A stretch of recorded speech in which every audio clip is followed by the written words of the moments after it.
How's Pep? Pep's great. Pep's chilling over here next to me. He's good. He's happy. I got the opportunity to watch him on his trip, and it was freaking hilarious. All right. My little man is just as awkward as his mama. He is just as awkward and socially incompetent as I am because my poor guy spent the week trying to make friends and it not working out too well. I don't think I want the wings. So for those that don't know, Pep did not go on vacation with me. He went to his own little vacation, little doggy hotel and whatnot. His vacation included a lot of group playtime with other dogs. And which, full disclosure, Pep has been around other dogs before, okay? When we got Pep, I had another dog. I had a Jack Russell. And so for the first half of Pep's life, he lived with another dog. They played together. As a matter of fact, Pep didn't understand personal space. He was with my other dog all the time, you know? And then, you know, life happens. We lost my other dog. And Pep has been solo, which I think he has been fine with because he's very much a people dog. He loves to be around people. He's not really big on other dogs. He gets awkward. Like, he's not aggressive. He's not mean. He doesn't play. And if they walk up to him and, you know, try to initiate play or check him out, he just freezes and he just stands there until they walk away.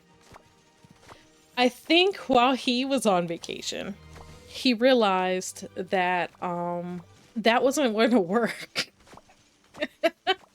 And I think at some point he felt like, I don't know how long I'll be here. Maybe I should try and make friends.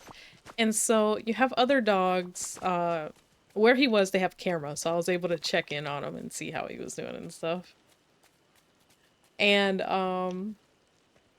Pep did a lot of freezing when other dogs walked up to him, but he also tried to follow other dogs around. And so one thing he would do, whatever human was in the play area with them, for one, he stuck very close by to them. He tried to stay with them. But he quickly realized he wasn't the only dog that had that idea. And so it would be a whole herd of dogs following the human or humans, whoever was outside. And he kind of got lost in the shuffle and kind of tiptoed his way back, you know? So he just, my poor dog, he looked confused the whole time, first of all. And so he'd get his couple of little pets from the humans, but he would kind of back out because he didn't want to be surrounded too much by other dogs. After a couple days, he realized this might be my new life. You know, I think he thought we weren't coming back. So he would find a dog. He would pick a dog on whatever day it was. He would pick a dog, and that would be the dog that he decided, okay, I think I'm going to try to be friends with this one today. But it wasn't like he would run up to him and like, yeah, let's play. He would walk up to them, and I kid you not, they would stand here, and he would just walk up next to him and be like, and they would take 2 steps, and he would take 2 steps. And they would look back at him like, what is he? Okay.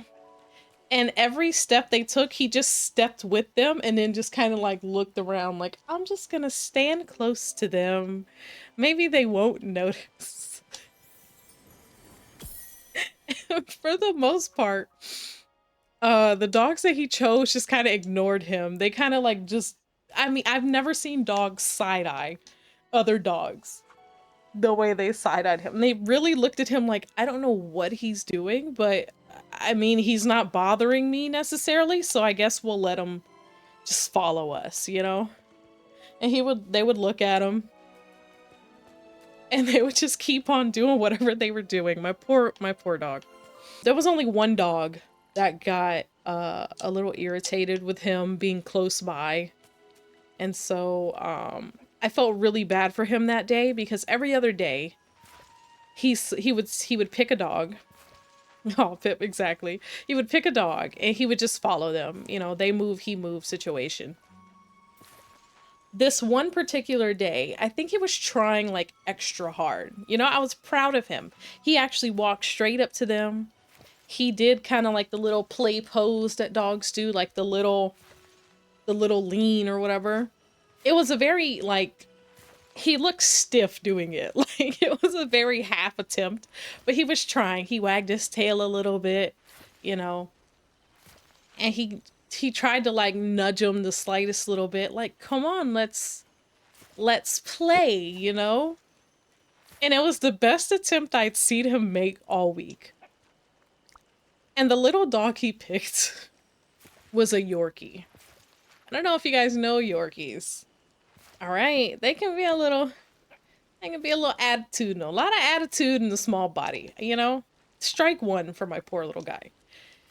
But the thing about it that I was laughing at, I could read the dog's body language better than Pep could. Pep was visibly confused about whether or not this was going well, but he was giving it his best playfulness, all right? And he kind of did what he did with the other dogs. You know, he took a couple steps. The dog took a couple steps. He took a couple steps. This dog obviously did not want a follow companion, all right? So the dog moved a little. Pep moved a little with him. And they did that 2 or 3 times. And he kept trying to, like, play with the dog. Like, in a very subtle way. But he was trying to initiate play with the dog. And finally, the dog turned around and gave him one swift, he didn't touch him, but one swift like, ah, you know, and poor little Pep just like jumps backwards and kind of rolls because it scares him. And the dog just kind of like slow trots away. And Pep just kind of stands there for him. And you can tell he's like visibly confused. He's like, and he goes to kind of walk after the little dog and like changes his mind. And stops. And then he looks around again and he looks at the dog and he goes and takes a few more steps like, maybe I'll try it again. And then he stops and he just looks kind of confused. And then he just kind of goes the opposite direction and sits by, like literally sits by himself off to the side. I was like, poor Pep. He's so awkward. Like he's like me. He's so awkward. I felt so bad for him. I was like, the one day he tries to make friends, it doesn't work out in his favor, you know? And so, for the rest of that day that I, you know, because I pop in and out checking on him the whole time he's there. I'm one of those parents. He was just kind of like, you know, reserved. He kind of stayed to himself and he just looked like he was kind of like sad and confused. But the day after that, he found another little dog, little poodly looking thing, to follow. And I'm pretty sure this is one of the same dogs I had seen him follow like earlier in the week. And it was one that didn't mind him following at all. And he almost looked like happier, like she likes me around. And he followed this little dog around the whole day and she didn't care, you know? She was just like, whatever, come on, kid. And so I felt a little better for him that day. Like, at least his next day, you know, was better.